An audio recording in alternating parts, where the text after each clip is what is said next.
Previously on the Rod Pedersen Show. We haven't talked enough about Dallas-Edmonton. Can we start there?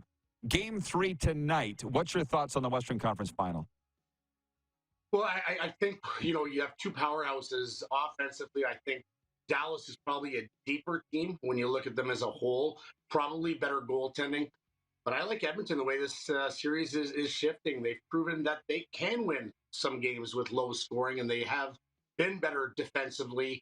Listen, they would have taken a split going into Dallas, a team that's played very, very well, especially defensively.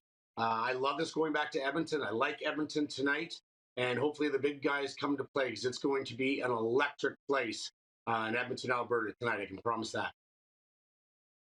Well, Barney, I said I didn't watch Game 2 because I was getting set up to broadcast baseball here in Moose Jaw, but I did watch Game 1, and it's the typical. McDavid did it all. I mean, he also took that double-minor to start overtime, but he scores the winner. If it's not McDavid, they don't win, man. That has not changed. Changed my mind. Yeah, no, I'd agree with that. I mean, Zach Hyman has been incredible for this team, regular season, postseason. They need more guys to step up to the plate if they are going to beat Dallas. Dallas, like I said, you never know who is going to score for that team. And Pavelski's been eerily quiet throughout the whole playoffs, and they've still done what they have done. The thing is, Dallas can win 2-1, 3-2, 3-1 on a nightly basis. Can Edmonton do it over the long period of time? And can someone else step up? I just think home ice, when you get to this part, they're going to be so pumped up to be back home. And the big thing for Edmonton is first 10 minutes, first period, don't take too many chances. Don't get pumped up by the crowd so much that you forget how to play defensively. Get ready for the Rod Pedersen Show.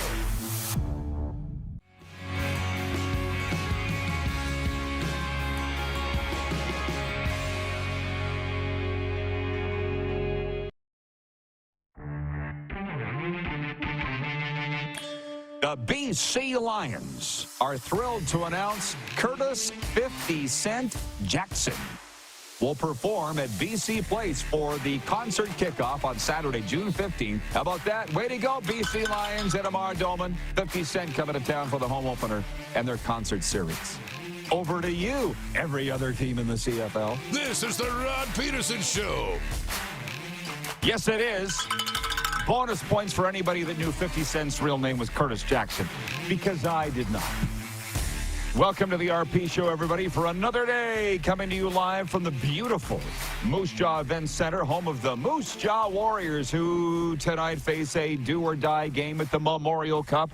We're going to be talking about that. We're going to be talking about a lot of things, hockey, basketball, football, as we always do. Retired NHL referee, can I call him turned analyst, Tim Peel is going to be with us in hour 1. And the commissioner of the Canadian Elite Basketball League and should be CFL Hall of Famer Mike Morreale will be with us in hour 2. Big week here for the CEBL's Rattlers. So, yeah, I'm in the jaw. Moose is in Toronto. And don't worry, Toronto, we have some Leafs talk coming up for you. But how are you today, Governor? Great. Yeah, life is good, man. Life is good, except I could do without the rain. It's been raining the last few days around here. But you know what? If that's the least I'm complaining about, life's pretty good. I'll tell you what, people, you did not tune in, I know, for a weather report, but I will say this, where it's 96 degrees Fahrenheit in Florida, which is my home, and 104 degrees Fahrenheit with humidity. Serena said on the phone last night, she goes, I'm looking at you and Darren, you've got bunny hugs on, hoodies. She goes, you would die here. I'm like, well, it's Canada, man. In the summertime, it's fantastic climate. I love it so much. Director Jordan, can you hit the quick 6 show horn, please? And we'll get down to business. We'll stop. I do have one small pet peeve, and I don't want to be the angry guy. Trust me, Darren, I don't. But what is with the Wi-Fi? What is with the Wi-Fi?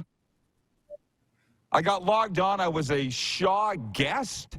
We're 2 minutes into the broadcast, and I just get a thing popped up and said, you've reached your data cap. You are now blocked from the Shaw Wi-Fi. But I've been online for 5 minutes. I'm streaming on YouTube. So anyways, I got to get this figured out. I could yeah.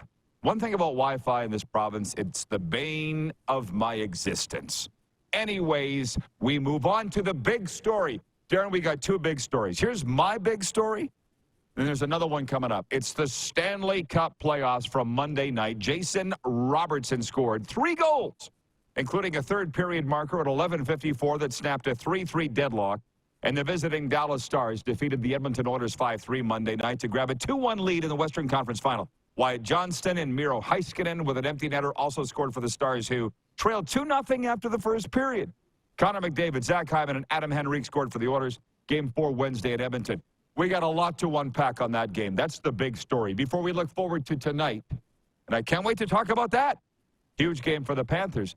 But Darren, for those that were watching on streaming here right now, the pre-show, which is a little 3-minute pre-roll like at the movies that we air, was Matt Barnaby talking about how the Oilers have got the flow going, they got the momentum, they got the home crowd. So forget about their absolute complete implosion and 16 minutes without a shot and all the bad things that happened last night and squandering that 2-0 lead. You're at home, brother. And apparently that doesn't mean anything. We just talked yesterday, Darren, about how home ice in these Stanley Cup playoffs and in sports in general now, home field, home ice, home court, doesn't really seem to mean anything anymore. And I think you were talking earlier yesterday about how Jim Neal, the Stars GM, and Ken Holland, the Oilers GM, aren't going to talk because that's old school. And you said how the players have changed in the game now, right? And they're all friends. I think it's changed to the point that home ice doesn't mean anything either. Clearly. What do you think? Yeah, I think there's still something with home ice. Like there's still something there. You'd rather play at home than on the road, but it's not as big of a factor as it used to be. There's a lot of things that go into it. The travel is a lot easier now than it used to be, right? Travel used to take a massive toll on your body. Now we got direct flights everywhere. The NHL players are chartering where they need to go. They can get in earlier. We have all these types of things for how to handle jet lag, and nutrition is better. The body's hold up. So home ice, the advantage isn't what it used to be. You'd still rather play in front of the crowd. And that crowd, look, was great last night. It always has been in Edmonton, some of the best fans in the league. And you saw the advantage it played in the first period. Edmonton came out flying. They had a great jump. The place was buzzing. They got out to a 2-0 lead. And you think, man, Dallas doesn't have a chance. But Peter DeBoer, what a coach. Like, they go in the break, and it's just make some tweaks, come back. And what they did in that second period might define the whole series. Okay, so I'm glad that you brought that up. So if you go to rodpeterson.com right now, which everybody should, 2-time Canadian Blog of the Year, there's a story there, Stanley Cup Playoff Notebook. And in there, the writer, can't remember his name, said, so what was it? Was it an Oilers implosion, or was it a Dallas Stars comeback? Which was it more of? And I've learned a few things from you over the line. It doesn't need to, over the years, it doesn't need to be either or. It can be both. And I think it was a little bit of both, unless you want to throw a line in the water and pick a side on that. It was a combination of the Oilers. Look, they said it themselves after the game. They took their foot off the gas. And I can't remember who was it that said it, whether it was a fan or a pundit or one of the players said you can't play 50 minutes. And I'm like, we're literally sitting here in the Stanley Cup playoffs, and the Edmonton Oilers are talking about how they didn't play a full game. I feel like you don't hear the Stars talking about that. I won't speak about any other teams, but you're supposed to learn these lessons in the regular season, and darn sure in the playoff wars over the years, and the Oilers did not keep the pedal to the metal last night. Which was it more of? Oilers letdown or Stars takeover? I will, if I'm going to lean the pendulum one way, I'm going to lean it to the Stars. And that's typically what I believe. I mean, yes, the Oilers let down, and it's an implosion, and they blew it. And to win a Stanley Cup, you have to, if you get up 2-0, you have to be able to close that game out for 40 minutes, as difficult as that is. But Dallas is a good hockey team. Dallas is a good team. And we hadn't heard the name Jason Robertson very often. He's an all-star. He's a very good player, needs to do more. And, with Rupe Hintz coming back into the lineup, couple of assists there, he really got Jason Robertson going, the two of them together. So I give more credit to the Stars for how they came back and adjusted after 20 minutes. Well, and here's the one thing, if we can be mature people. I said the Oilers fans are upset, and then there's just a lot of Nana, nana, boo, boo, you were wrong. Like Matthew Barnaby came on this show yesterday and said he's leaning towards Edmonton the way the series is shifting. You made that meme. We posted it to our accounts. What did people write into our show after the game? Barney was wrong. He picked the Oilers. Don't blame Matthew Barnaby. Okay? Let's, as Chris Jones would say, don't get it twisted. It's the Oilers that soiled themselves. It's on them. So you can talk about, yeah, you want to be at home. Then show it. You got people paying $700, $800 a ticket, and you don't play a full game. This is all on the Edmonton Oilers. Sorry. So we're moving on. We can spend a lot of time on this, but throughout the show, but not here. This is the Quick Six. This is the warm-up where we talk about the big stories of the day. So the big story, Darren, this is mine today. I walk into the Tim Hortons as I do every day, and it reminds me of, I feel like I've been not living here for 100 years. It's only been a few years since I've moved to Florida, but it's nice to be back and do the old things that I used to do, i.e. sit in the Tim Hortons, just listen to. There's a table of guys in downtown Moose Jaw having coffee, and guess what they were talking about? I was listening to them. Guy walks into the coffee shop, and they're like, hey, Dave, Florida Panthers winning tonight? And he's like, not a chance. So the big story in Moose Jaw at the Tim Hortons downtown is this. The New York Rangers, with back-to-back overtime wins, will be looking to take a commanding 3-1 lead in the Stanley Cup best-of-7 NHL Eastern Conference Final tonight against the host Florida Panthers. Now, I don't agree, because I think I've been to more Panthers games than Dave and Moose Jaw this year. And so it's in my commentary today, Darren, we're going to find out what the Florida Panthers are made of, because they are down 2-1 to the Rangers. New York is taking a page out of the Panthers playbook, and they're bullying them out of the ring. So the Panthers, are you going to stand up and win tonight on home ice? Because if you don't, as the story said, you're down 3-1 going back to New York. You're probably not going to win the series. So I have faith in Sergei Bobrovsky. He's not going to have another 5-goal allowed game. The Panthers are going to stand up, and I think they're going to win tonight. That's what I think. Dave in Moose Jaw does not. He thinks not a chance to the Panthers win tonight. How about you?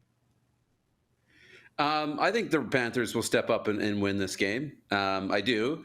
I think they've, largely shown that they can compete and oftentimes during this series be the better team.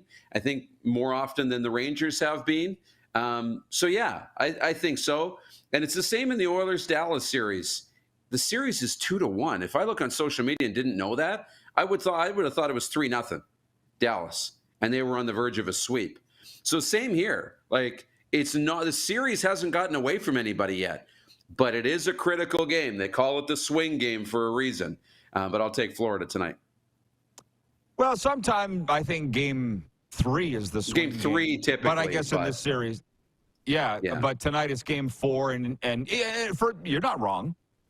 They win, it's 2-2, or they lose and it's 3-1. That is a big swing, right? So that's our take. I got the Panthers to win. Darren's got the Panthers to win. By the way, y'all are wondering what the poll question is today. We deferred to Director Jordan. I don't know what number show this is today, Darren. It's around 1,240-something. After all those shows, for the first time, Director Jordan's come up with a poll question today, and it is, should we have a daily poll question? That is the poll question today from Director Jordan. Should we have a poll question? And let me look at the results here. Beep, beep, beep, beep, beep. 62% of respondents say yes, we should have a poll question. 24% say no, you shouldn't. I'd love to know the reasoning why they think we should not have a daily poll question. And 14% are undecided. They don't know whether we should have a poll question or not, which I find also very strange. Now, there are a couple of other NHL notes before we move on to other things. Number one, the Seattle Kraken are expected to name Dan Bylsma as their new head coach today, putting the 2009 Stanley Cup winner in Pittsburgh back in charge of an NHL team for the first time since 2017. The Kraken have scheduled a special announcement news conference for today. Bylsma spent the past 2 seasons coaching their American Hockey League team, the Coachella Valley Firebirds. Frankly, I wouldn't want to leave Palm Springs. But if I was Dan Bylsma. But Seattle's a pretty nice place, too. I didn't see anybody have that on the radar. The only rumor I heard was that Rod Brindamore if he didn't stay in Carolina, he was going to go to Seattle to be with Ron Francis, and that probably would have happened, but Brindy re-signed with Carolina. Did you see anywhere the insiders have this, that Dan Bylsma is going to the Kraken? No, I think Elliot Friedman was the first to have it on 32 Thoughts, which they've been doing more often. But no, it was not predicted. But I get it. You know, everything tied to Ron Francis, as you would expect, has all been relationship based. Now, you know, his path didn't cross Bylsma's in Pittsburgh, but you know, there's that Pittsburgh connection. With Brind'Amour, it's the Carolina connection. You know, they won a cup there. I think there's some different things that, you know, with Bylsma, that run from 08 to 14, I think it was, in Pittsburgh, was really good. They won the Stanley Cup in his first year. They won 8 playoff series, multiple 50-win seasons. Yes, it didn't work out in Buffalo with a young group there, just not quite ready. And Buffalo still hasn't been able to really figure it out with young players. I like Dan Bylsma as a coach. I think he's, you know, now on the way up after a lot of success in Coachella Valley, a ton with the Firebirds. I like it, and I'm excited for Seattle. I'm just dipping into the comments here. Kevin the Medium checking in from Calgary says, good morning, RP peeps. Happy Taco Tuesday. It was Taco Monday last night. I had a taco in a bag here last night, and it was magnificent. Is that a Saskatchewan thing? Invention? I think it is. Made famous, taco in a bag, greatest thing ever. Nelson, our VP of Sim Events, writes in regarding our poll question. He says, I mean, a sponsor pays for that poll question. Run it up. Will the Moose Jaw Warrior win a game at the Memmer? Hang on, don't get ahead of yourself. I'm driving the bus here. Trenton Norway writes in, and he says, Norway here, like Wayne and others, cue the Oilers comeback. Jen at the Four Seasons says, good morning, y'all. Enjoyed 20 minutes of that Oiler game yesterday. Brutal. I want to hear from you all today. And I knew that this opening segment would stay on the Stanley Cup playoffs and NHL notes. We'll move on to other things after the break. But Mitch Marner seen having coffee with Craig Berube, the new coach of the Leafs. I will just say this. Doug McLean, who's become a personal friend of mine, we're both Floridians. He tweeted yesterday, hey, Leaf fans, be careful what you wish for wanting to get rid of Mitch Marner. I'm paraphrasing. He's a generational talent, and trading him puts the Leafs in a disadvantaged position to trade him away. So be careful what you wish for wanting to run Mitch Marner out of town. Are you one of the guys that wants to run him out of town, Darren? No, I'm leaning towards you got to think about it, but I'm with Doug on that. I've said it on this show. You got to be careful because he's still going to be an 80 to 100 point player. You still need to rack up those points and regular season wins because it's hard to get in the playoffs, you know. And wouldn't you hate to trade him? You're likely going to lose a trade. That's probably a given. But you'll probably lose the trade, and then you would really hate if he goes and has playoff success with somebody else in the right environment. So I would just say don't be so quick to make the decision because the grass isn't always greener on the other side. A quick dip into the Sober Carpenter text line, 902-518-3033. Sober Carpenter, non-alcoholic craft beers. Ask for them by name at your local beer, wine, and spirit store. Ron in Calgary writes in, when I said regarding the Rider Nation, I said it's a cult. And look, it is a cult. That's not a bad thing. Cults aren't necessarily bad, but it is a cult. And I just said, I'm not in the cult anymore. That's fine. There's nothing wrong with it. I'm just not in it. I'm in the CFL cult. I'm a CFL fan, which I also think is a cult. But there's some subcultures, subgroups. Look it up. But Ron says, it's okay, Rod. We'll follow you. That's kind of like a cult. Works for me. And he predicted, by the way, a Dallas victory last night, 6-3. And he writes in, he goes, I was pretty close last night. Tonight he's picking the Panthers to beat the Rangers 4-2. I think Florida will win. I'm not going to go out on a limb on a score. And he goes on to say, the Rough Riders are 2-0 in the preseason. Should we be excited? We'll address that in hour 2. We got a lot to get to when we come back here. We're still on the warm-up. We're live on the Game Plus Television Network. We got Tim Peel and Mike Morreale on the way. We're also on the radio, WQEE, your southern home of sports and talk, and Apple Podcasts, YouTube Live, and Spotify.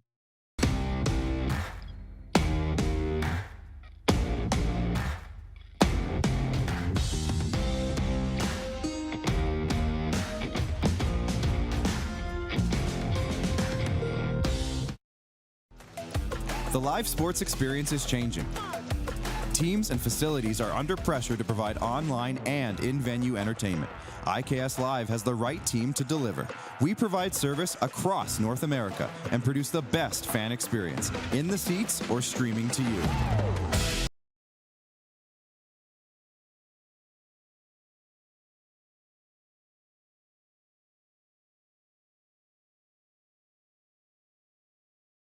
We're all capable of doing more. More speed, more reps, more commitment to getting every detail perfect. And that's why it's important we never miss a donation appointment. Blood and plasma donors are needed every day in Canada to support thousands of patients that rely on Canada's lifeline. We're asking you to join the Hockey Gives Blood Partners for Life team. Join today by downloading the Give Blood app or book online at blood.ca/HGB.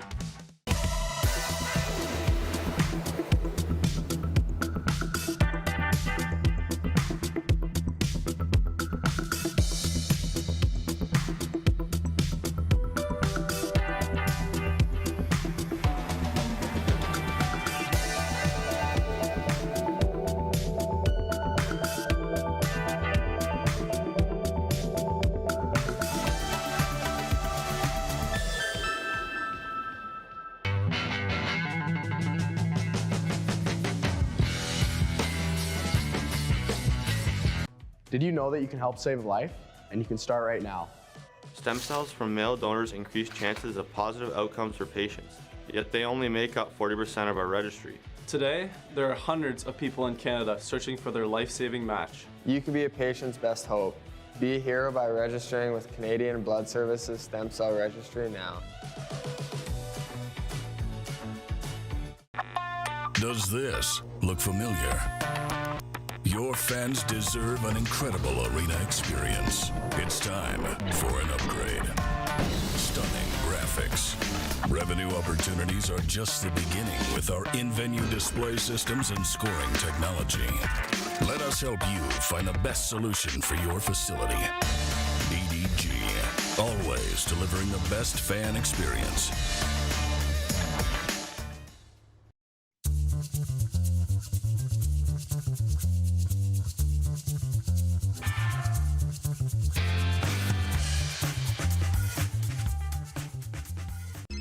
Text 902-518-3033. 902-518-3033. Pick up your phone and text RP, that's Rod Pedersen. Text 902-518-3033. Here's how your business can be a part of Canada's fastest growing sports talk show. All you have to do is contact us, and we will tell you all about the dynamic and exciting marketing opportunities we have, utilizing a fully integrated 360-degree multi-platform. Imagine your business seen and heard across Canada on Game Plus TV and around the world on the Rod Pedersen Digital Network. You will use one of the most overused expressions in sports. You gotta be kidding me. Get your business involved. Contact the Rod Pedersen Show today. Hey, honey, can you get one of the kids to show me how this Twitter thing works? Honey, I need to get on Instagram. Time for more of the Rod Pedersen Show. Couple things I need to mention to you before we bring the Moose back in. Reward your love for movies and sign up for Landmark Extras for free today. We're going to tell you throughout the program some of the exciting movies that are playing right now at Landmark Cinemas. You can go to landmarkcinemas.com for showtimes, but also for info on the rewards program, Landmark Extras, which Darren and I belong to. And we're doing it again here tonight. I didn't write it down, the specific details, but I can go off the top of my head because I've been at the last two watch parties. Tonight we're having our third, and we're going to get to the Moose Jaw Warriors in a second at the Memorial Cup. But tonight's the watch party. Doors open at 5, face-off at 5:30. Warriors must win tonight against Drummondville. We'll get to more details on the game in a second. Last night I had almost one of everything. We can bring Darren in. I had beef on the bun. I had a taco in the bag. There's more, and I'll get to it tonight. Come on down. Join us at the watch party here tonight for the Moose Jaw Warriors right here at the Event Center. Come up and say hi like so many Warriors fans have done. Now, before we jump back into the things that we really want to talk about, I'm going to mention that George Springer, Bo Bichette, and Davis Schneider homered, and the Toronto Blue Jays beat the White Sox 5-1 Monday. But don't get too excited. That dropped the White Sox record, Darren, to 15-40, the worst in franchise history for the White Sox. And longtime umpire Angel Hernandez, who unsuccessfully sued Major League Baseball for racial discrimination, is retiring immediately. During a career that lasted more than 3 decades, the 62-year-old Hernandez was often scorned by players, managers, and fans for missed calls and quick ejections. Hernandez issued a statement last night through MLB saying he's decided he wants to spend more time with his family. That's what we all say. Do you have any comments on that before we move on? No. I've seen it. I've seen the posts and stuff like that. But, Hernandez retiring, doesn't mean a lot to me. But, always when anybody retires, wish them the best. I saw our good friend Joe Madden saying on Twitter, she said, she posted the thing about Hernandez retiring, and she says, the best call he ever made. How about that? I think that's fantastic. LFG. Right, buddy. Ted in Red Deer writes in and says, good morning, all, from beautiful Salmon Arm, BC. Ryan writes in, he says, good morning, Rod Squad, back from the long Memorial Day Friday here in Stateside. Hope everyone's doing all right. Oh, we're doing great.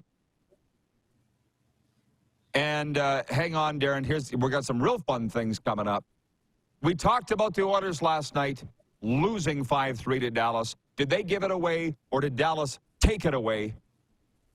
Darren says the Stars took it away, and that's his third favorite team, by the way. For Darren, it's Leafs, Canucks, Stars, right?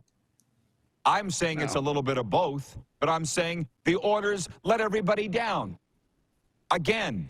And I've been talking to a lot of hockey fans here in Moose Jaw. Everybody wants the Oilers to win. Everybody, whether it's a Canadian franchise thing or whatever, guys, can you win? But you kind of got to do your part. The fans are filling the building. Stuart Skinner's been decent. They were all garbage in the last 40 minutes last night. You got to do your part, Oilers. And we talked about the Panthers tonight hosting the Rangers in the swing game. And we all think Florida's going to win, for those that have just tuned in. So thanks for catching up. By the way, Ron in Calgary writes in about the Saskatchewan Roughriders being 2-0 in the preseason, and he says, should we be excited? Here's my answer to you. You feel about it however you want to feel about it. You're not hurting anybody. Nelson, our VP of Sim Events, writes in, and he says, the Riders were 2-0 last year, and regarding Taco, and went on to finish 6-12. And Nelson goes on to say, I saw a taco in a bag in New York City. They called them walking tacos. And I couldn't have felt more uncomfortable about them not being called taco in a bag. All I know is it's great. I think it might have been invented in Saskatchewan, but it doesn't matter. Yeah.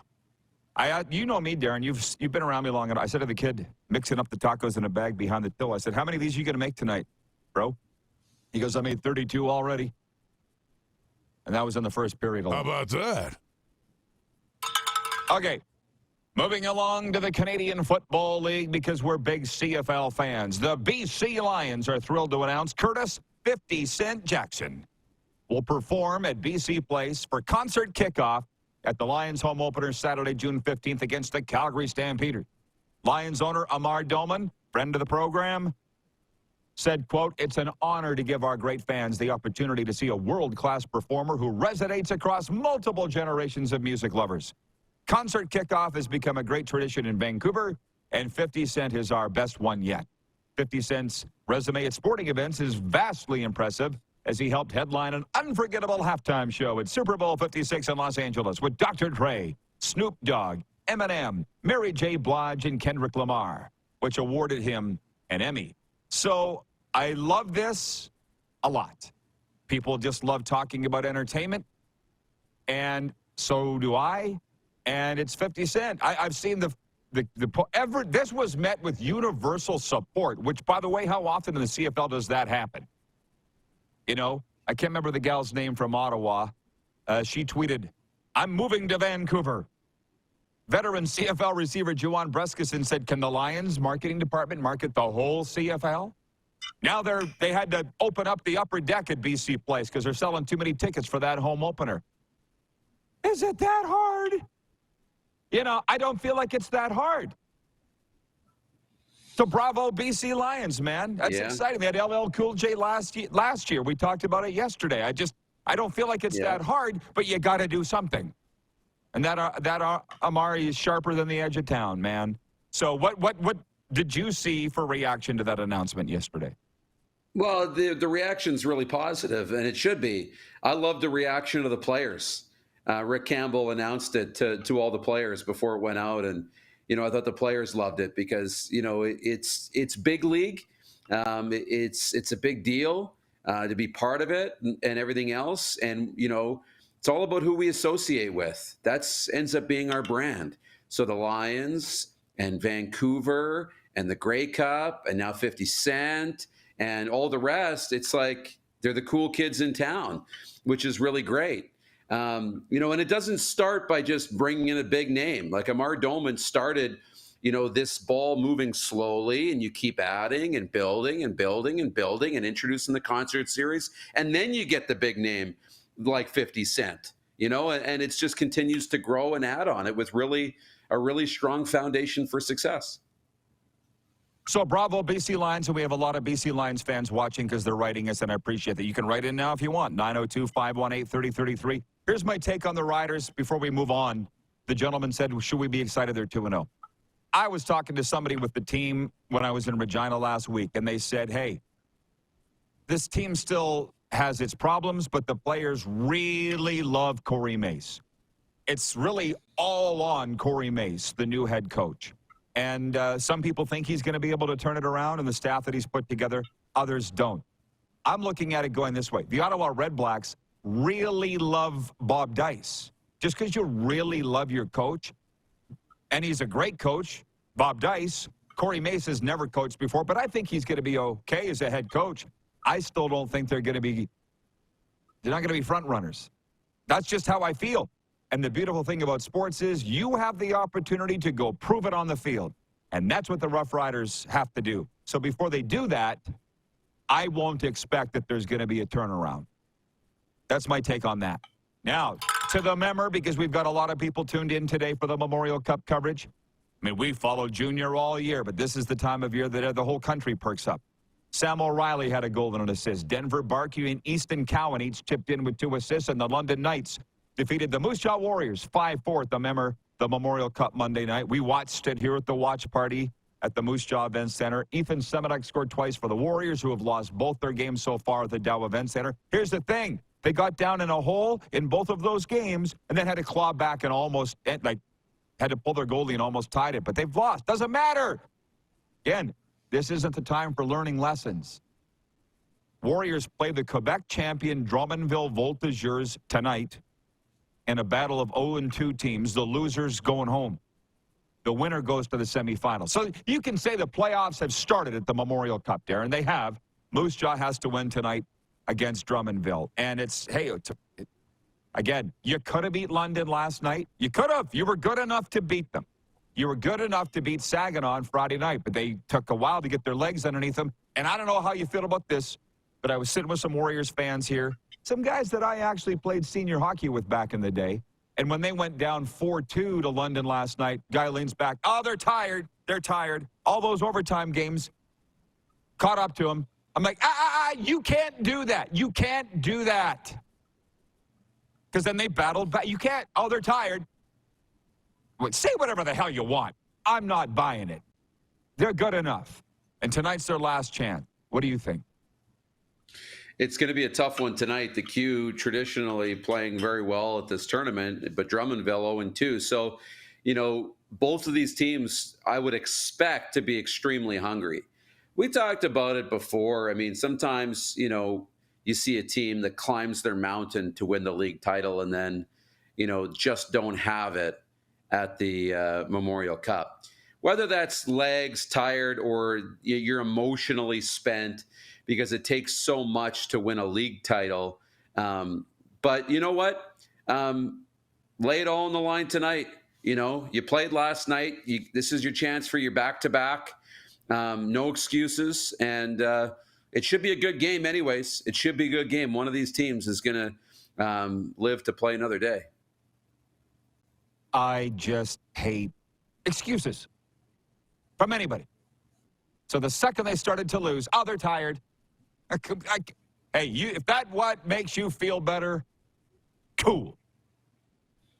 I opened the door. By the way, we got through our 5 points. Sixth is randoms. We'll do that in hour 2. By the way, Mike Morreale coming up and Tim Peel here right away. But with regarding, I grew up in Saskatchewan. I was the voice of the team for 20 years, but I'm not affiliated with the team anymore.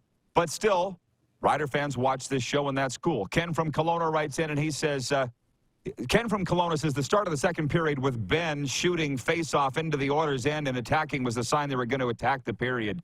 So I say the Stars picked it up. That's Ken in Kelowna. And he says the Riders' 2 biggest issues are defensive backs are unproven, quarterback has no solid second string. And Darcy in Grand Prairie, Alberta, watching on Game Plus TV, says you don't just simply leave the Rider fan cult. Once you are one of us, you stay one of us through thick or thin. Sorry, not sorry. Yeah, that's what all cult members say in every cult. Darren, help me out here. You can't just leave. Go watch the show Waco. Go watch the show Waco. If you want to leave the cult, you can. That's all. You can always leave. No. You can always Typically, leave. the door closes Exactly. when you leave and you're not welcomed back. And I will say this. It's not exclusive to the Riders. Every sports team on the face of the earth is exactly the same and wants it to be exactly the same, you know, which is awesome when you're in it. Tough to get out of it. Right. It is tough to leave. I'm just saying. I'm a fan of the league, but I'm not cheering for the team. Why is that so hard for people to understand? I'll see you in hour 2. You bet.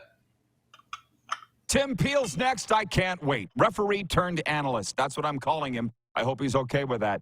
We're live on the Game Plus Television Network, WQEE Radio, Apple Podcasts, Spotify, and YouTube Live.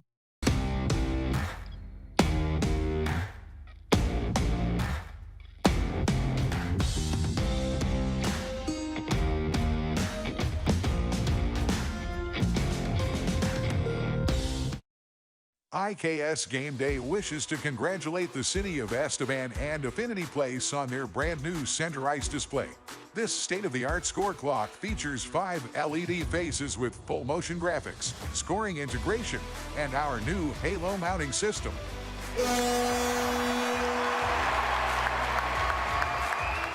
If it's time for an upgrade, let us show you how to deliver the best fan experience. You can find us at IKSGameDay.com. Now the race is on and here comes pride in the backstretch. Celebrate 40 years of Sawyer Brown. Some girls don't like boys like me. With Shenandoah. You got to get me to the church on the Cumberland Road. Plus special guest George Fox. Saturday, October 26th, Moose Jaw Event Center. I'll take the dirt road. Tickets are on sale now at the Moose Jaw Event Center box office or online at sasktix.ca. 6 days on the road and I'm Sawyer Brown and Shenandoah live.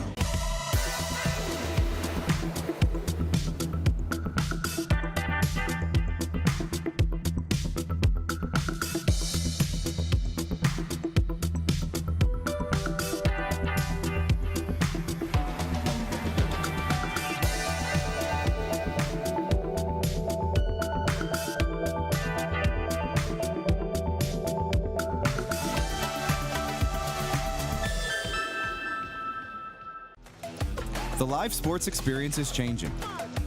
Teams and facilities are under pressure to provide online and in-venue entertainment. IKS Live has the right team to deliver.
the house.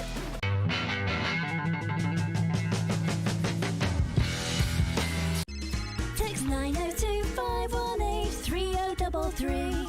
902-518-3033. Pick up your phone and text RP, that's Rod Pedersen.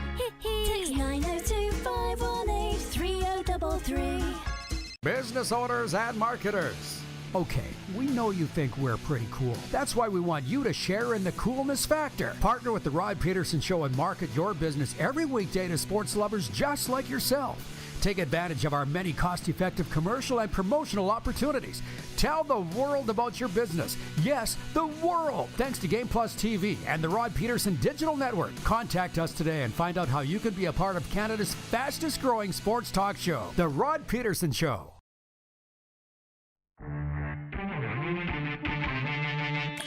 The BC Lions are thrilled to announce Curtis 50 Cent Jackson will perform at BC Place for the concert kickoff on Saturday, June 15th. How about that? Way to go, BC Lions at Amar Doman. 50 Cent coming to town for the home opener and their concert series.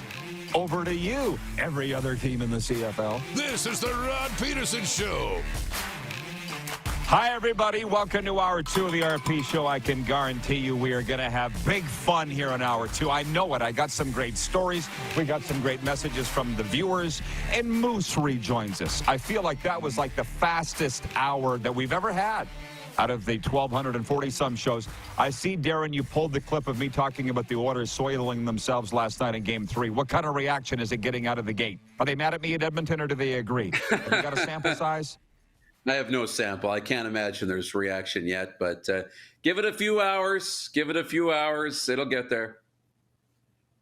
42,000 views of the Matt Rempe take yesterday. Didn't hurt that Ron Duguay retweeted it, my good friend. And you saw me telling the story last hour about Sarah Palin sliding into my DMs, but Dukes doesn't have anything to worry about, obviously. She was the former governor of Alaska, Darren. And Bomber Boy writes in, haven't heard from him for a while. And he says on the Sober Carpenter text line, he's watching on Game Plus TV right now. And he says, hey, Rod, have you ever been to Alaska? The answer is a hard no. And the reason is I don't want to go to Alaska. I mean, I just don't. I've got friends from there. I've got friends who have played there. I know a lot of people that have visited there. They've all said nice things. But I don't like to be cold. So I don't even see why I would go to Alaska, other than to maybe visit Sarah Palin and Ron Duguay. But I don't. Do you have any desire, Darren, to go to Alaska? Can you represent me? It's a little like Flin Flon. It's the Flin Flon of America. Nothing against it. Just don't care to go. Is that okay? So, yeah, for sure it's fine. I'll go. Sign me up. I think Alaska would be great to see. Okay. Go, okay. Go and send me some photos. Now, the other thing, you know this. Everybody know we're in the Moose Jaw Civic, not the Civic Center, the Event Center here in Moose Jaw. And this morning, it does happen, folks. They still hand out warnings. They still hand out warnings. I got pulled over by the Moose Jaw City Police for a moving violation. And it was the first time I was all excited. I got to use my Florida driver's license. And guess what I got to say? Damn. I got to say, oh, I'm not from here. I'm not from here. I'm sorry. I just got here. I'm here for work. I got you. I got you, Clark. And, yeah, here's my driver's license from Florida. I got to use it finally. I think it was all. Now, wait, Rod. People could see. Can you hold up your social security number next? Bingo. Yeah, and your credit card number, too. Anyways, I got off on a warning. Yeah, I just totally said, I pleaded dumb. I'm really good at that. I've had a lifetime of practicing. And the guy's like, I'm going to give you a warning, but next time don't do this. And I was like, oh, my God, you are heaven sent. You're an angel. So there are still warnings. You plead dumb, and it won't happen again. You don't need to tell me twice.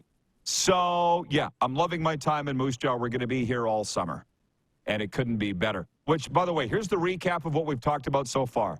The Dallas Stars beating Oilers last night 5-3, despite the Oilers leading 2-0 after 1. The question, the quasi-question here, the sub-poll was, did the Oilers give it away or did the Stars take it away? You and Tim Peel, our hour one guest, said the Stars took it away. More than but whatever. It does. It's semantics, I think, is the term. They lost. And they're down 2-1, Edmonton, going into Game 4. And then tonight, it's the Florida Panthers at the New York Rangers. Me and you, Darren, agree that the Panthers will win tonight. I think we're going to find out what they're made of, and I think that they're made of a lot. Been following them all year. They're not a team that's going to fold. But I will say this, with the Matt Rempe thing and the clip that's gone on viral, what I said about him yesterday and the team, the Rangers haven't lost with Rempe in the lineup. I had an NHL scout text me yesterday, and I don't know what you're seeing. I assume you're watching the series. The NHL scout texted me and said, it's unbelievable how much he's in the Panthers' head.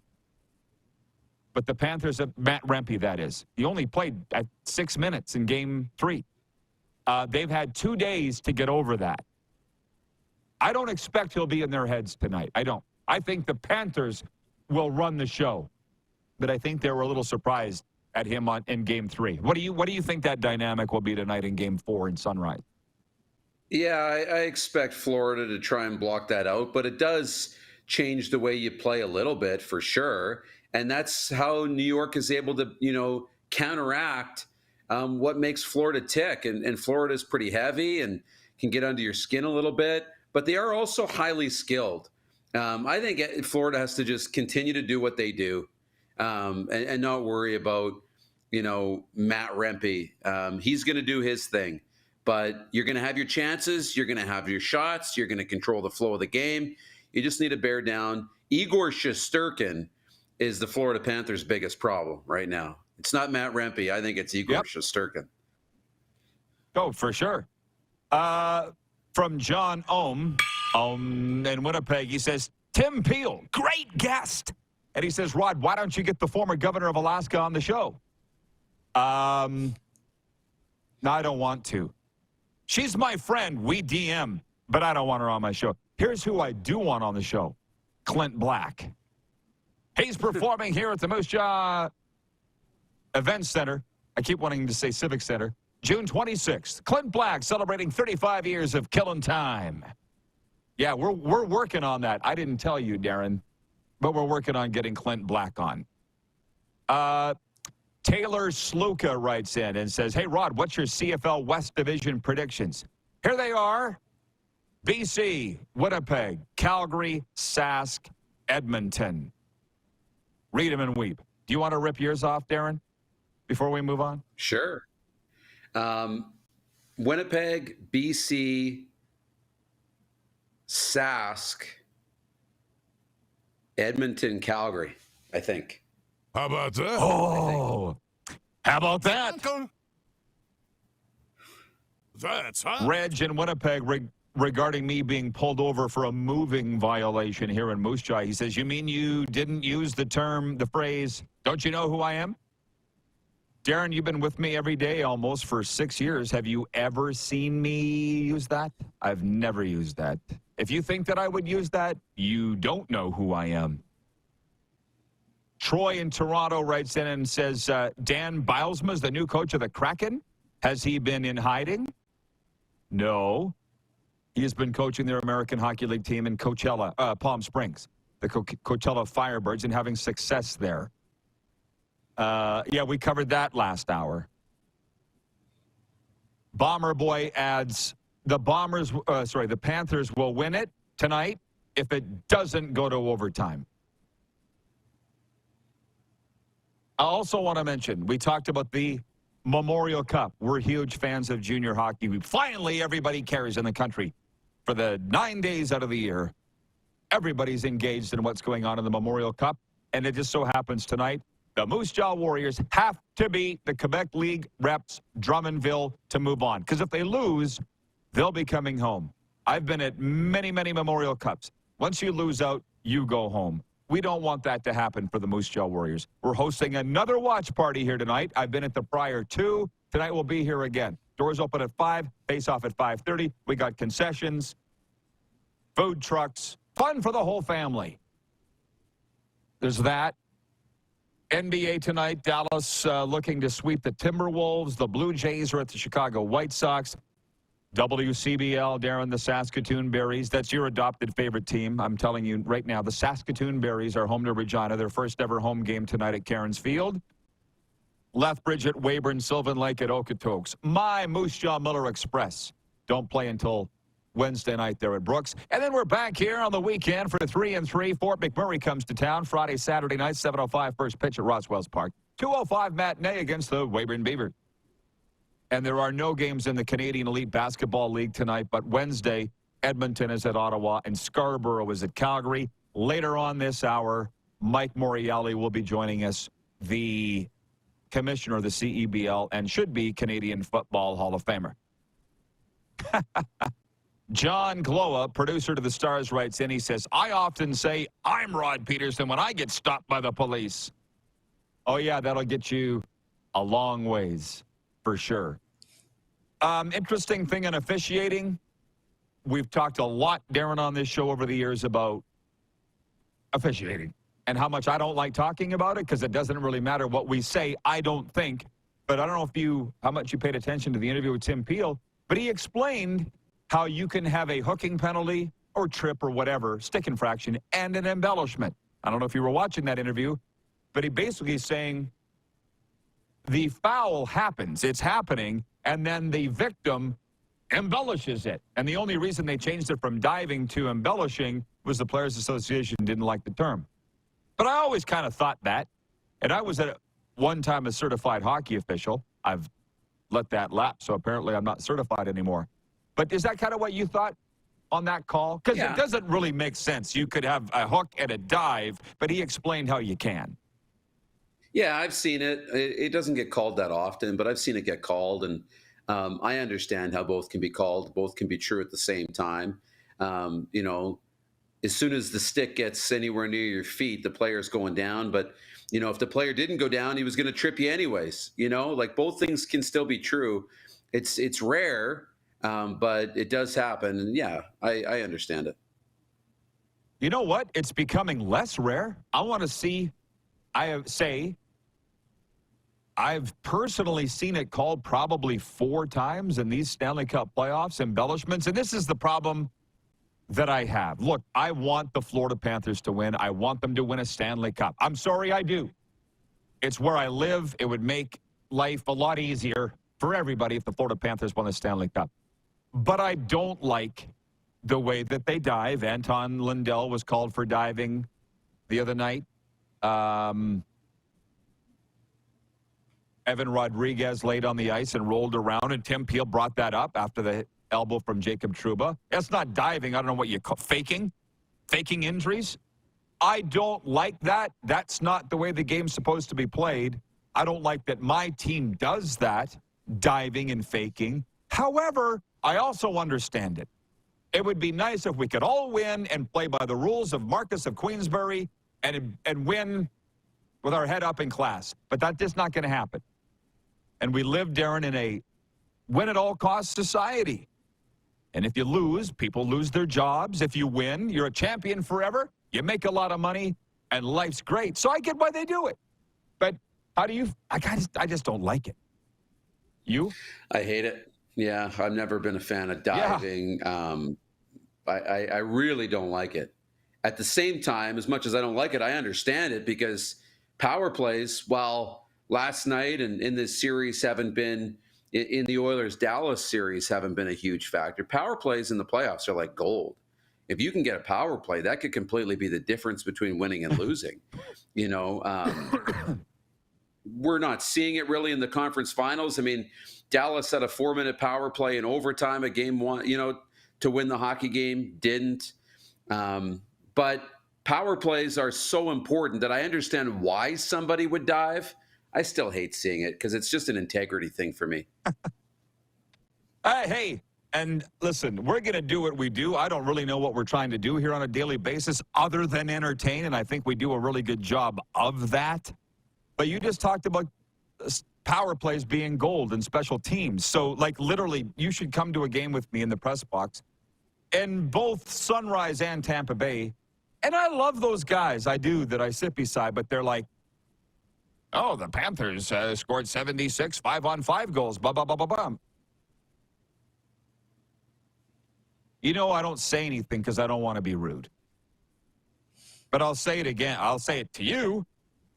Who cares? Because the game's going to be decided on the special teams. Give me what the special teams stats are. How about that?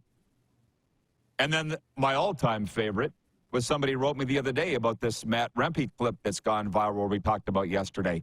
How can you say he got Tkachuk off his game? The Panthers had over 100 shot attempts to the Rangers 53. The what? The thing is, I'm not fighting on social media anymore, so my life is a hell of a lot more peaceful. And I think Tim Peel eventually will get around to that. But Tim Peel still fights with people on social media, and it's endlessly entertaining. Regarding diving, Ted's watching in Salmon Arm, BC. He says, we could call it a soccer play instead of embellishment. John Ohm says, diving is a swimming term, but I get it for hockey. It looks like they're diving, so I could very clearly see why. Might I think it's a boxing term. If you really want to know, that goes back decades. He took a dive. I think it's a boxing term, really. Bomber Boy says, I wish they called more embellishment penalties. Put the fear of God in these players. It also allows the refs to have some accountability if they're wrong upon review after the game.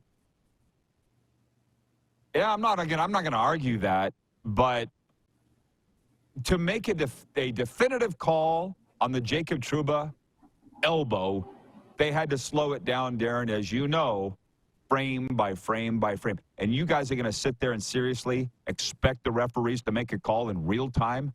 Bang, bang. Right like that? You know, it's impossible. It's impossible. Do you not understand that, people? There's zero chance the referees could make that call properly, and they have the benefit of video review. Yet, people want to make the ref on the ice accountable and do interviews after the game.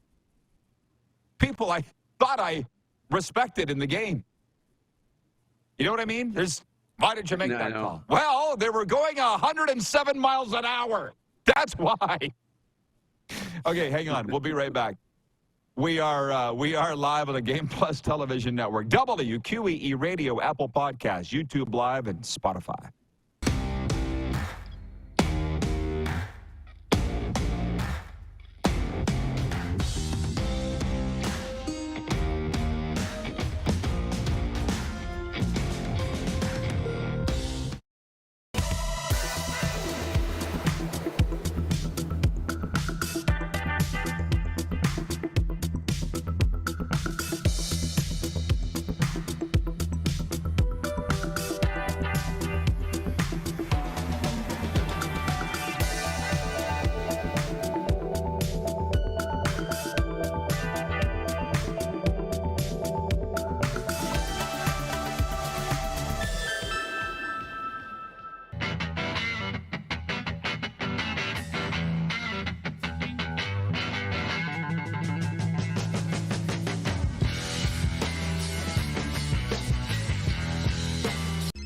Text 902-518-3033. 902-518-3033. Pick up your phone and text RP, that's Rod Pedersen. Text 902-518-3033. We're all capable of doing more. More speed, more reps, more commitment to getting every detail perfect. And that's why it's important we never miss a donation appointment. Blood and plasma donors are needed every day in Canada to support thousands of patients that rely on Canada's lifeline. We're asking you to join the Hockey Gives Blood Partners for Life team. Join today by downloading the Give Blood app or book online at blood.ca/HGB. IKS Game Day wishes to congratulate the city of Estevan and Affinity Place on their brand new center ice display. This state-of-the-art score clock features 5 LED faces with full motion graphics, scoring integration, and our new Halo mounting system.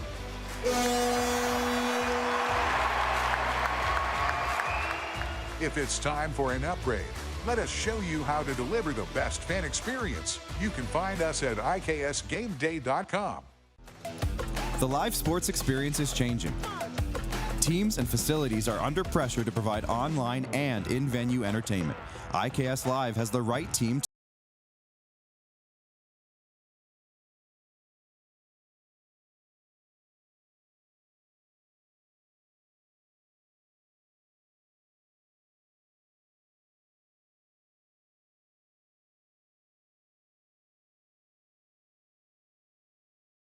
Nestled in the scenic Qu'Appelle Valley, just 20 minutes northwest of Regina, is one of the finest golf courses in all of Saskatchewan, the Deer Valley Golf Club. The clubhouse has a full-service restaurant, and customers can enjoy a casual dining experience with spectacular views of the golf course and valley. A fully stocked golf shop, staffed by PGA of Canada professionals, is equipped to meet all of your golf apparel and equipment needs. Book your tee time, family event, or corporate tournament today at the Deer Valley Golf Club. Call 306-731-1445. Here's how your business can be a part of Canada's fastest growing sports talk show. All you have to do is contact us, and we will tell you all about the dynamic and exciting marketing opportunities we have, utilizing a fully integrated 360-degree multi-platform. Imagine your business seen and heard across Canada on Game Plus TV and around the world on the Rod Pedersen Digital Network. You will use one of the most overused expressions in sports. You gotta be kidding me. Get your business involved. Contact the Rod Pedersen Show today.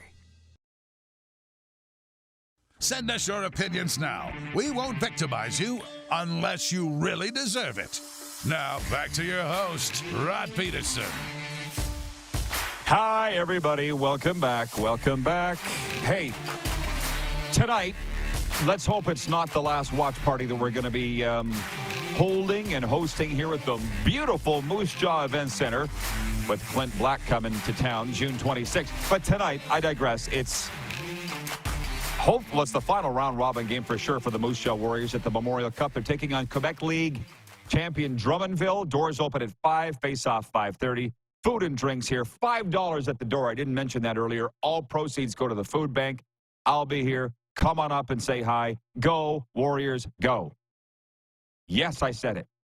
Let's please bring the Moose in. And one thing about this show, Darren, as you know, it's like, and you've hosted it enough, it's like riding a wave, man. We could sit here and push the envelope if we wanted with the topics, but it's the viewers that really do steer it. And we steer it. They're the outboard motor. And they really are getting onto this diving thing, and all these embellishment penalties that have been called in the playoffs. I feel like there have been more embellishment penalties called in this Stanley Cup playoffs than ever before. Jen at the Four Seasons writes in and she says, diving is what soccer players do. I dislike soccer a lot. And I'll get to all your comments that aren't related to this in a second. Camper writes in and he says, did I see this right? Last night's game, a cross-check to Marshman's back, and then Marshman gets embellishment? So there's that. And I said how I don't like that my team, the Panthers, does it. That's the diving. And then the embellishment's another thing, and they are, but they're not. Rick in Martinsville, Sask writes that he says, Rod, we all hate the diving, which is why the extra 2 for embellishment after a hooking call doesn't bother me. And Wilf in Steinbach, Manitoba says, hi, Rod and Moose. I believe diving was invented in soccer. Let's just stay on point. I'm saying the term was first used in boxing, but maybe it was first done in soccer. The term diving is a boxing term. Doing it is a soccer thing, which we make fun of soccer, but then when we do it in hockey, we just look the other way and don't say anything about it. I will say this, they don't dive in football. They don't dive. I don't think they do.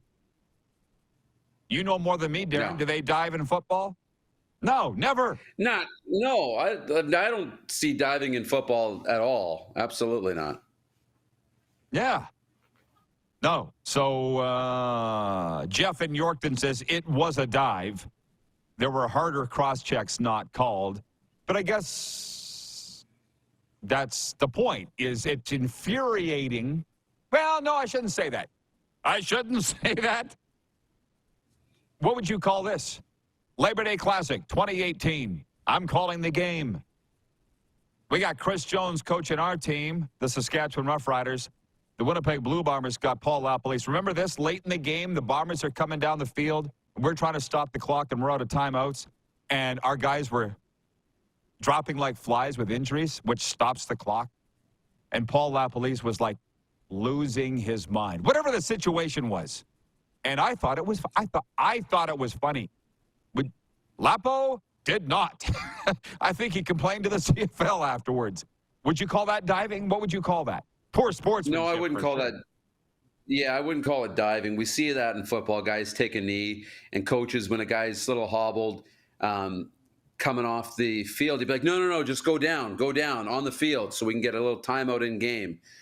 We've seen coaches do it in hockey where they throw a couple water bottles out on the ice or something, after a long icing, if you got a tired group on the ice. Anything that can slow the game down. Now, if you keep doing it, you can get a delay of game penalty. And I don't know, I've never really seen a penalty called in football for that, but it could happen if it goes too long. But I've seen it in hockey and football. There should have been a flag for delay a game on the Riders. But again, people always criticize others for not handling things well at the time. The officials were like, what are they doing? They didn't flag the Riders. They should have. Yeah. Nobody's seen it before. Abbott writes in and says, oh, that's really got him going. He says, yeah, they do dive in football for the pylon. Really? Do you not? I won't say it. Aaron in Edmonton says, I don't know if players don't dive in football. Wide receivers can make a PI call worse. Yeah, that's true, but we're kind of getting off topic here.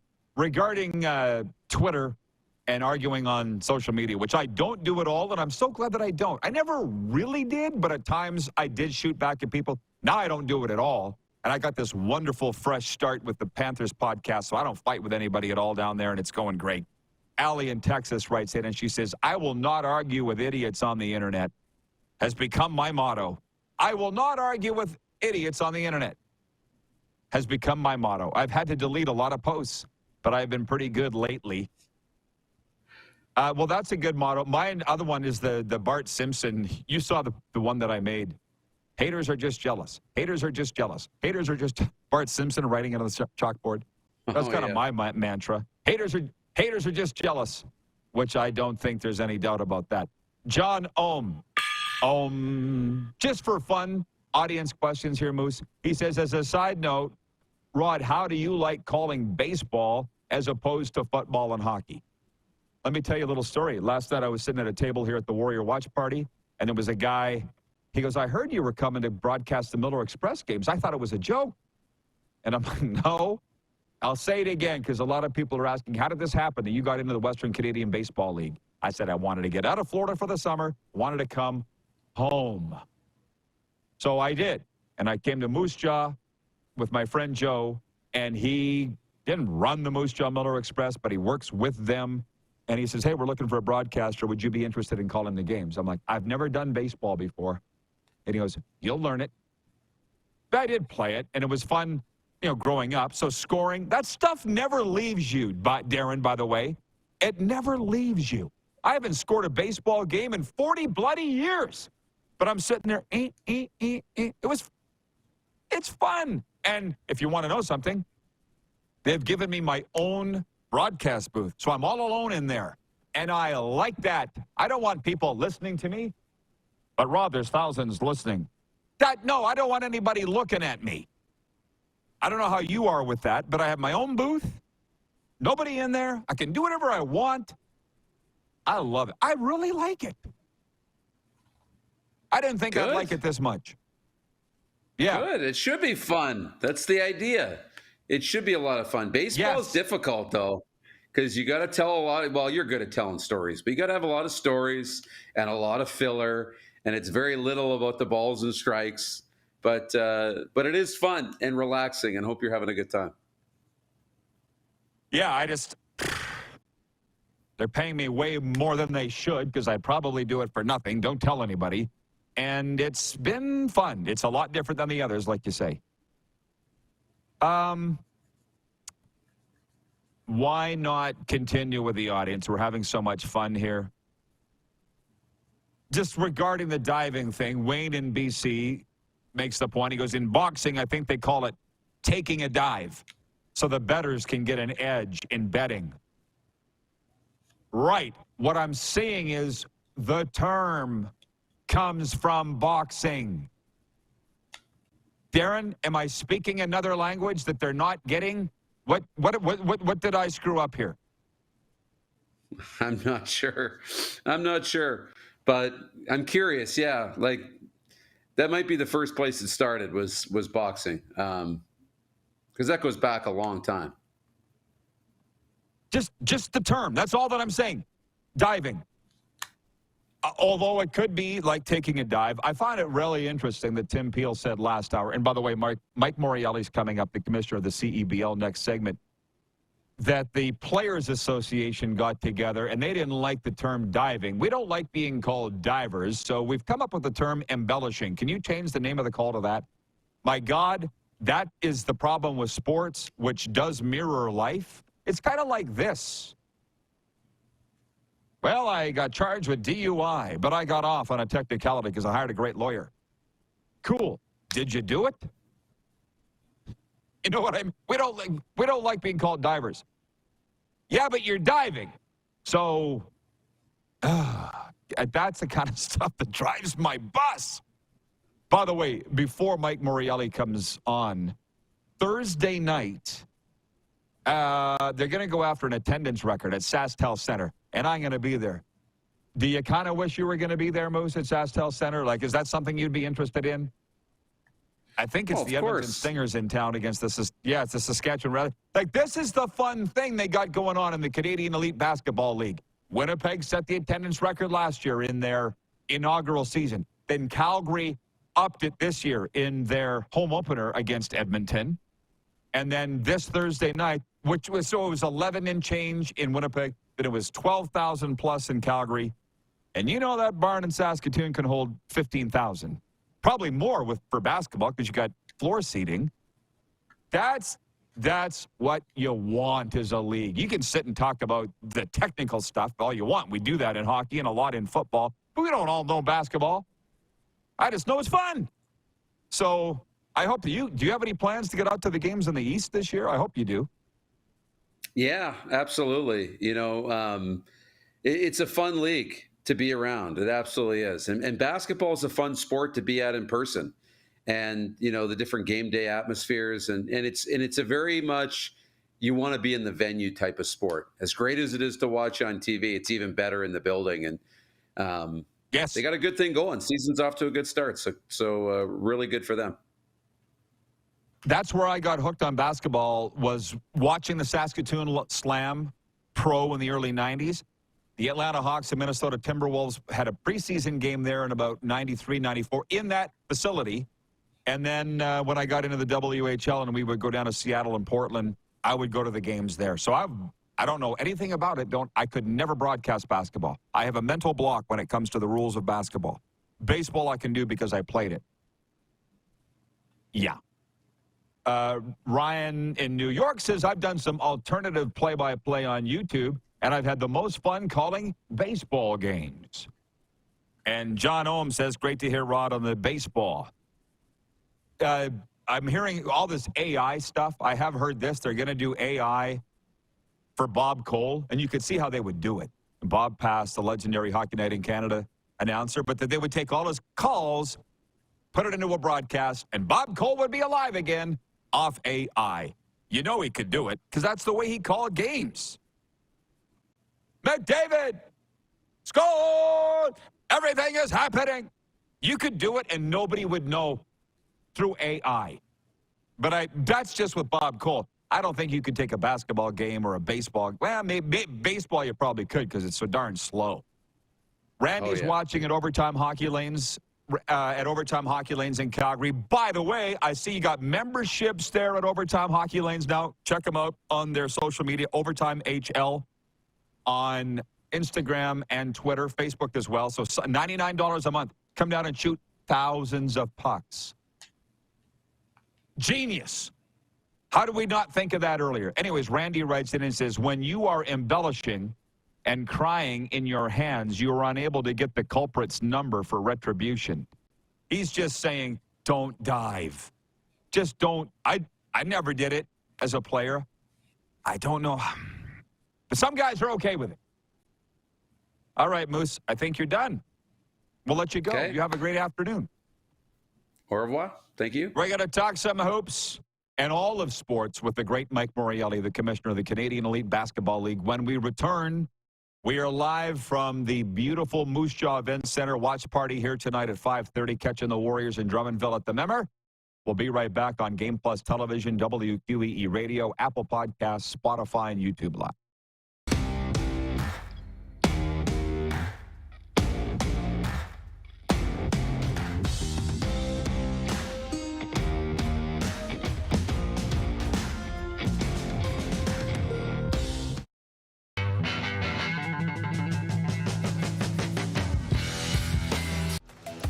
The live sports experience is changing. Teams and facilities are under pressure to provide online and in-venue entertainment. IKS Live has the right team to deliver. We provide service across North America and produce the best fan experience.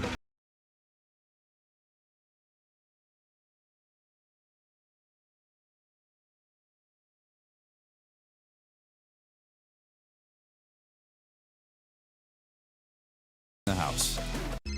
Text 902-518-3033. 902-518-3033.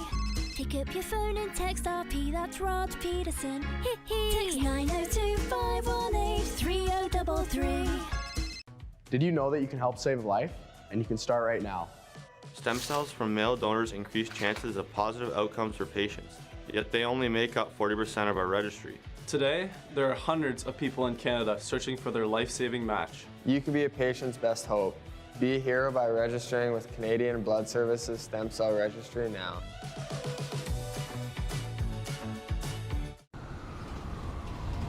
I'm Bridget Lacquette. I'm a First Nation Olympic silver medalist, and I'm proud to represent Indigenous hockey players across Canada. Each year, hundreds of Canadians need a stem cell transplant from an unrelated donor to save their life. Anyone can have a hard time finding a stem cell match, but for Indigenous peoples, it can be even more difficult because just over 1% of prospective donors on Canada's stem cell registry are of Indigenous backgrounds. Be a hero. Join me in Hockey Gives Blood in helping to make a life-saving difference to those in need. Register today at blood.ca/beahero.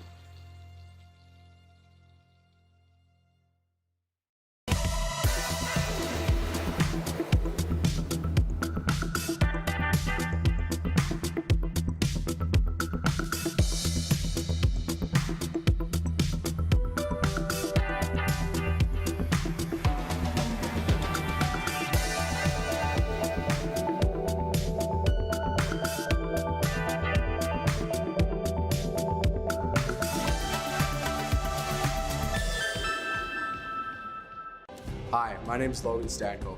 And I'm Connor Bedard.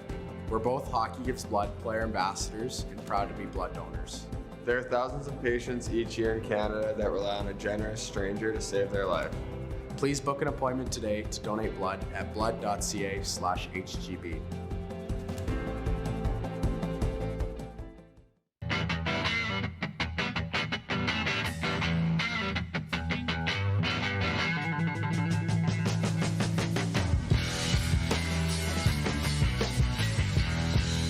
Business owners and marketers. Okay, we know you think we're pretty cool. That's why we want you to share in the coolness factor. Partner with the Rod Pedersen Show and market your business every weekday to sports lovers just like yourself.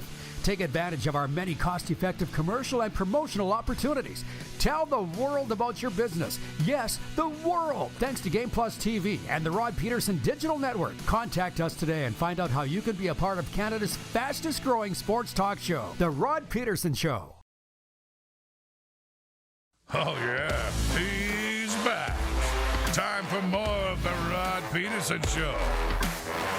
Hey, everybody, we are back. We are back. Moose Jaw Event Center tonight. Watch party right here at 5:30. Moose Jaw Warriors at the Memorial Cup against Drummondville. $5 at the door. All proceeds to the food bank. Thursday, we'll be in Saskatoon as the SaskTel Center will be rocking, and the Rattlers looking to set a CEBL attendance record. We're pleased to welcome the commissioner of the league, Mike Morreale. And Commish, listen, I'm going to jump right into this and say to you, strictly as a fan here, I know nothing about basketball, but watching from the outside, it looks like you have the perfect start. You get the dream scenario going with momentum to the start of this season. Am I right? You're right. I think if I said anything otherwise, people would look at me like I'm crazy. So we've had a tremendous start to the season.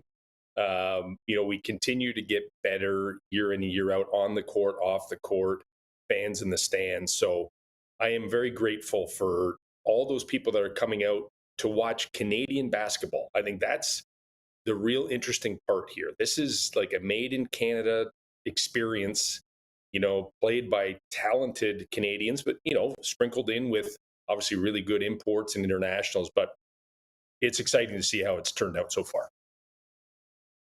Sure. But Jalen Harris, the former Raptor, won a game for Saskatchewan the other night. So let's get real about it. He's a big star, too. It's all fun. It's all really exciting. And the thing, but I feel like these cities are contesting each other to one-up each other in attendance. That's obviously a thing. You can't buy that, Mike. That just kind of happened. Yeah. I think it's very similar to these rivalries that are being created. Obviously, there are some inherent rivalries because of other sports, but then there are the ones that are just developing because, fan bases are now really getting behind their home team. I think, over the last several years, we continue to grow and have done really good things. Fans have come out to the arenas to watch their team and to celebrate and kind of figure out what the CEBL is all about, what the respective team is. And now they're coming in full support of their home team. And I think that's a big change when you look at, how our fans are interacting, where it was more curious to begin with. Obviously, we have our diehards, ones that have been with us since day one, and we love them. And then we got a lot of tire kickers, and those tire kickers are now turning into bona fide fans that are buying season tickets and doing everything you need to, make sure you can stay around for a long, long time. Do you recall, and I don't want to put you on the spot, but off the top of your head, what that attendance figure was in Calgary, which I believe is the league record right now on opening night? That is 12,327. I won't forget that one right yet. Till Thursday night in Saskatoon, Mike. Yeah. But I was following it all. And I really got the sense that was like an emotional night for the Calgarians. Yourself, of course, you're the commissioner of the league. But just for sports people, the basketball community of Calgary, which I realize is a big one, they really just explain what it was like to be there, please. Well, I think if you look deep at that Calgary kind of situation, we have to remember that was a team announced right here, by the way, on this show that left Guelph, right after our 2022 season and headed over to Calgary without an ownership group. Just a fresh start. We just believe that market was ripe for what we were trying to do. And within a couple of days, I received a phone call from potential owners that turned out to be the owners. And from there, they really, really have done a tremendous job of turning that team into the hometown team. And that's kind of the tagline they used. And they went to all four quadrants of that city and talked to everybody. And it's paid off. I mean, to establish yourself in a short period of time, less than a year, and then less than a year later be playing in, a massive venue at the Saddle Dome and pulling in over 12,000 fans is quite the accomplishment. So, and to put on, never mind the basketball game, but the experience that went along with playing the game there and the level of, professionalism that went into delivering that game, off the court was tremendous. So there is a lot of good things happening across the league. Calgary is certainly one of them. And I'm just very happy for not just the organization, but for the basketball fans in that city. I also know, Commissioner Morreale, that they went out into the rural communities and held camps with their players and the kids. And I don't know if you knew, but I come from the country. I'm a farm kid. We think people forget about us out there. And so don't think that wasn't a huge factor for the surge to bring in the outlying communities too. But here's another one. I want to ask you what it's meant to have Chuck Swirsky calling games and Amy Audibert of now my NBA team, the Miami Heat, and Rod Black. Like I've had somebody say they turned on the game, saw Rod, and it was instant credibility. What has that crew meant for your league? Well, I think you said it. I think we've been able to acquire and work with some of the best sports basketball broadcasters around. And the tone of that voice, when you flipping through the channels, you recognize it. And you may not recognize who's playing on the court or what league is being played, but you're going to pause and say, what's going on here? You hear Rod's voice or you hear Chuck's voice. I mean, they're synonymous with basketball and other sports. And then you add the Amy's and the Paul Joneses, and pretty soon Bill Wennington will be joining his buddy Chuck Swirsky to call some games in Montreal. So, it's just leveling up what we do on a regular basis and making sure that when we are on linear television, that we put our best foot forward. And we want people to stop and think they're watching an NBA style game. And I think most people that are flipping through the channels end up on a CBL broadcast one night and end up sticking around because they're curious, number one, and then they're engaged by what's happening on the court and in the arenas. Yeah, well, hey, and for those, of course, here on Game Plus Television, one of the two networks that are carrying CEBL games. But I'm wondering how many people, Mike, are now jumping on the bandwagon of the CEBL. Like, I first learned of Amy watching the bubble games in St. Catharines. She was on the broadcast, so she's no Johnny come lately or Jane come lately, to the CE. I'm sure there's a lot of people that now, oh, yeah, like, where were you 6 years ago? She was a day one gal, but are you seeing some of that? Tell me. Absolutely. There's a lot of room on the bandwagon, put it that way. So we'll take all comers. But I do have a soft spot, obviously, for those that came at the very beginning and just bought into something that, could have been very precarious given, sports landscape across the country for domestic sports leagues. And then, followed up with a couple years of COVID. And then, we kind of almost have to start all over again in 2022. So those kind of day oneers, both from fans, from employees, from teams, from anybody associated with it, they have seen this from the very beginning, and I'm very proud of it. I know, Rod, you have been part of this journey as well, even from your seat where you've sat at. Me coming on this show 6-7 years ago, trying to explain to you what the CBL is all about, and now fast forward to where we are now, and I think the discussion's a little bit different. Yeah, well, I literally just went to the games because of you and Lee. I don't know anything about basketball. I just know that it's fun. And which, by the way, I was saying I went to Saskatoon Slam games 30 years ago, and this is important. And we're running out of time here, but we got time for this because it's important. The Saskatoon sports fans felt burned, as you probably know, by past ownership groups there. So it's not like they don't like basketball, but they didn't trust that the Rattlers were going to be around for long.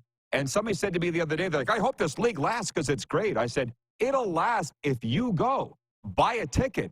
The league's not the problem. You know what I mean? So, and that's why I think in Saskatoon, I think you could have, well, I hope that they set a record on Thursday night. I'm going to be there. But that's a market that's people are sleeping on, I think. Agree or disagree? I agree with you. And I think once we get some local ownership there, which is my job to do, is find those local business owners, corporate entities, et cetera, to really localize that in a way that it's proudly Saskatoon and Saskatchewan based. That's the next step. That's the next jump that'll happen out there, along with some of our other teams that are searching for that local ownership, which is the reason we built this league, was to build it, and they will come and explain it. And I can tell you, after you put 12,000 people in the stands, or 9,000 in Winnipeg, or 7,000 here, et cetera, the phone rings, the emails start with interest, not just to go to a game, but to perhaps one day be an owner in the CBL as well. So it's all coming together. Yeah, I see that. And I also know you well enough to know you will never, ever, ever put your feet up and go, job well done. But I will say this, proud of what you have done, and keep it going. It's fun to watch, Mike. I'll see you in an arena here this summer. Absolutely. Thanks for having me on, Rod. Much appreciated. As always, thank you. The Commissioner of the Canadian Elite Basketball League, the CEBL, as I'm learned they're calling it, the CEBL, Mike Morreale. And yeah, Thursday night, we're going to pack that joint, and I'll be there. Come up and say hi. We'll be back with Overtime right after this, live on the Game Plus Television Network, WQEE Radio. Don't forget, we're Atlanta's NHL show, Apple Podcasts, YouTube Live, and Spotify.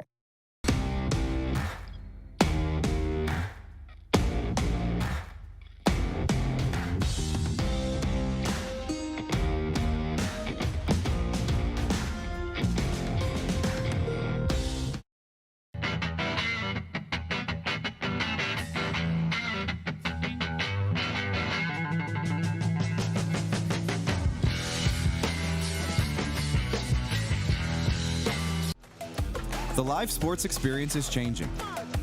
Teams and facilities are under pressure to provide online and in-venue entertainment.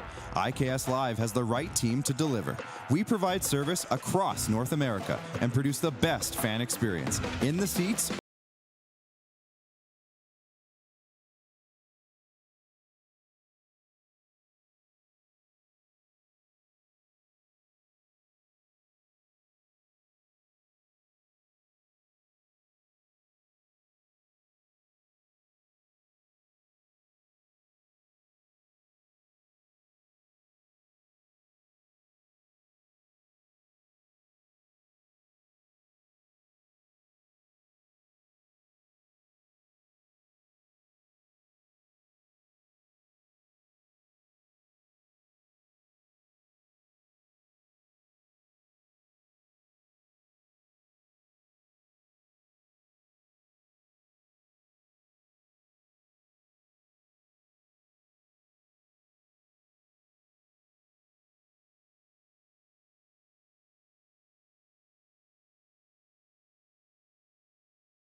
Hi, my name's Logan Stankoven. And I'm Connor Bedard. We're both Hockey Gives Blood player ambassadors and proud to be blood donors. There are thousands of patients each year in Canada that rely on a generous stranger to save their life. Please book an appointment today to donate blood at blood.ca/HGB. Text 902-518-3033. 902-518-3033. Pick up your phone and text RP, that's Rod Pedersen. Text 902-518-3033.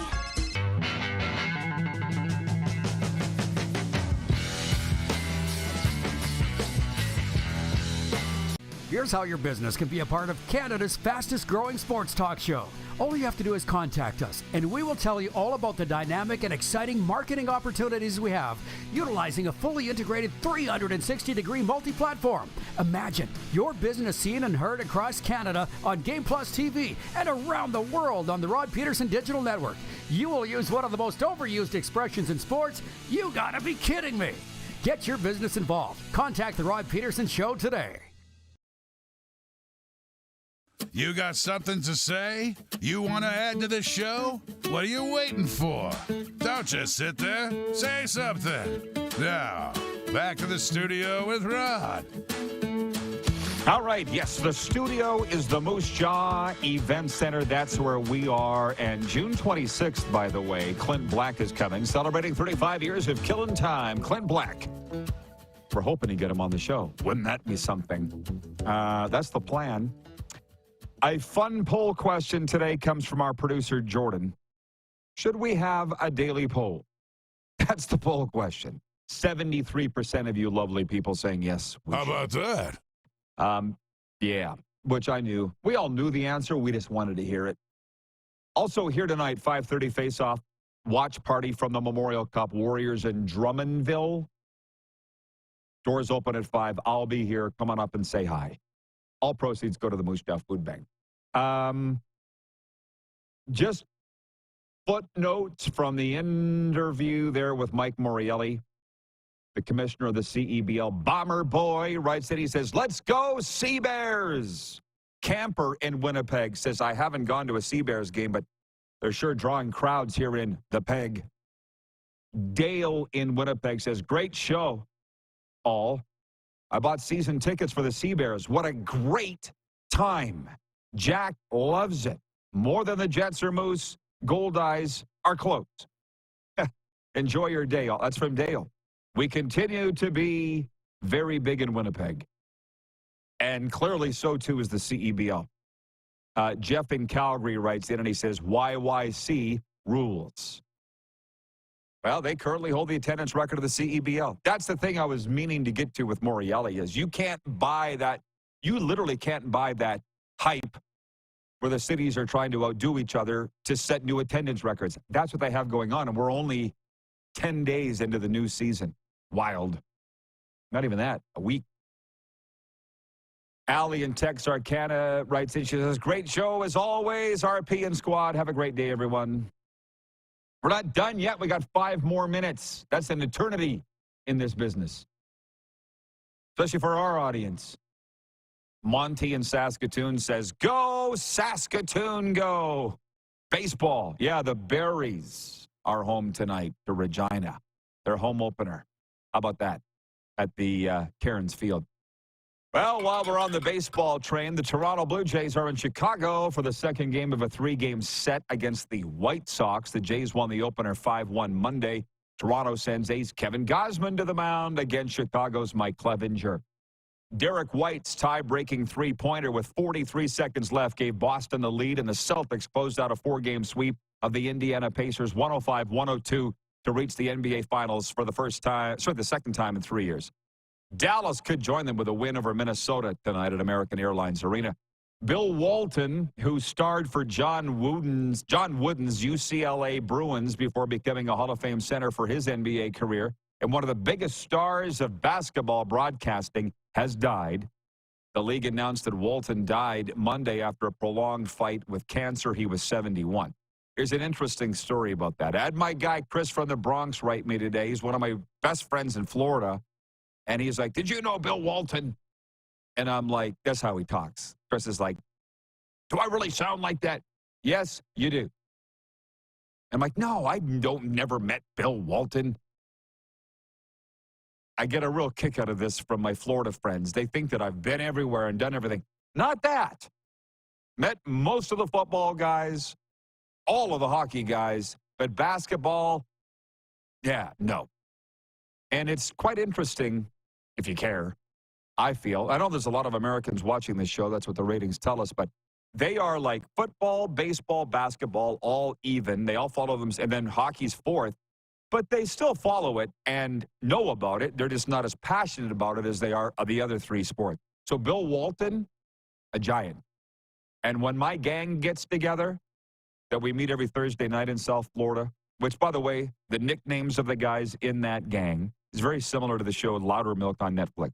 The nicknames are Venmo, Prison Dave, Jersey Mitch, Country Boy, Canada.